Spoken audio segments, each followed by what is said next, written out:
بسم اللہ الرحمن الرحیم۔ السلام علیکم، welcome to sir Syed academy. وقفہ اس نشان کو کہتے ہیں، یعنی ایک نقطے کے اوپر ہم سکتہ لگاتے ہیں تو یہ بنتا ہے وقفہ۔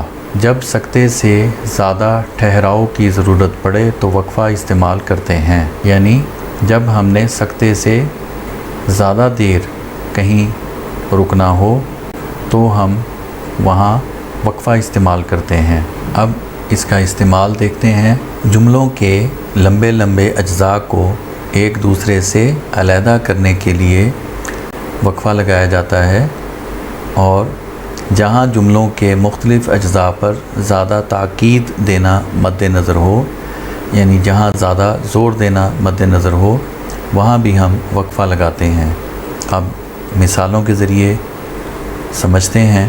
پہلی مثال ہے، اس زمانے میں جبکہ باوجود تعلیمی کاموں کی کثرت کے قومی تعلیم کا کوئی خاکہ ہمارے سامنے نہیں ہے، حقیقی ایثار اور ضبط نفس بہت کم ہے۔ تو یہاں جملوں کے لمبے لمبے اجزاء ہیں اور ہر جز کو ہم نے علیحدہ کرنے کے لیے وقفہ کا استعمال کیا ہے، اور ان کو پڑھتے وقت ہم سکتے سے ذرا زیادہ دیر یہاں رکیں گے۔ اب میں اس کو دوبارہ پڑھتا ہوں تاکہ آپ دوبارہ سن لیں۔ اس زمانے میں جبکہ باوجود تعلیمی کاموں کی کثرت کے قومی تعلیم کا کوئی خاکہ ہمارے سامنے نہیں ہے، حقیقی ایثار اور ضبط نفس بہت کم ہے۔ دوسری مثال ہے، جو کرے گا سو پائے گا، جو بوئے گا سو کاٹے گا۔ تو یہاں پر ہم تاکید کرنا چاہتے ہیں، یعنی یہاں ایک نصیحت کی جا رہی ہے، تاکید کی جا رہی ہے، تو اس لیے ہم نے ہر تاکیدی جملے کے بعد وقفہ کا استعمال کیا ہے۔ تیسری مثال ہے، آنا تو خفا آنا، جانا تو رلا جانا۔